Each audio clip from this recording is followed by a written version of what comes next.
நீங்க பாத்துட்டு இருக்க ஒரு கிராமத்துல ரொம்பவே வித்தியாசமான ஒரு விளையாட்டு விளையாடுறாங்க. அது என்ன அப்படின்னு பாத்தீங்கன்னா, ஒரு டைஸ ஒரு பவுலுக்குள்ள மூடி வச்சுட்டு அதை திறக்காமலே அதுக்குள்ள எந்த நம்பர் இருக்கு அப்படின்னு சொல்லி கண்டுபிடிக்கணுங்க. அப்படி சரியா சொன்னாங்கன்னா யார் அதிகமா பெட் பண்றாங்களோ அது எல்லா பணமே ஜெயிச்சவங்களுக்கு கிடைச்சிரும். ஒரு நாள் கிம்ஜோ அப்படிங்கிற ஒருத்தர் ஒரு சின்ன பையனை கூட்டிட்டு வந்து அவனை எப்படியாவது ஏமாத்தி பணம் சம்பாதிச்சிடலான்னு ஒரு பவுல மூடி இதுக்குள்ள என்ன இருக்குன்னு சொல்லி கேக்குறாருங்க. அவரும் அதை மோந்து பார்த்து இதுக்குள்ள 2ஆம் நம்பர் இருக்குன்னு சொல்றான். பார்த்தா அதை திறந்து பார்க்கவும் 2ஆம் நம்பர் தாங்க இருக்கு. அவன் முத முயற்சியிலேயே அவரோட எல்லா பணத்தையுமே இவன் ஜெயிச்சிடறான். இவன் இந்த டைஸை எப்படியோ பாத்துருப்பா அப்படின்னு நினைச்சு இந்த வாட்டி அவனை திரும்பி உட்கார வச்சுட்டு மறுபடியும் அந்த டைஸ் அந்த பவுல்ல உருட்டி வைக்கிறாரு. பார்த்தா இந்த மாதிரி அவன் கரெக்டா சொல்லிடுறாங்க. உடனே அங்க இருந்தவங்க எல்லாரும் இதுக்கு மேல உனக்கு பணம் இல்ல, மரியாதை இதையோட கிளம்பி போயிடலாம் அப்படின்னு சொல்லி மிரட்டுறாங்க.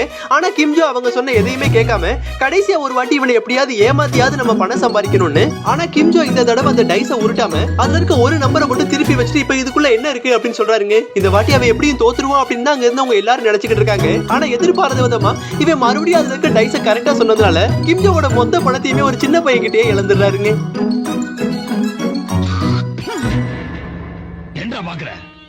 துப்புறானேனா? உன் மூஞ்சில வேற யாரும் துப்ப விடாது பாரு. அதான் நான் துப்புறேன். தோத்துக்கிட்டே இருக்கீடா.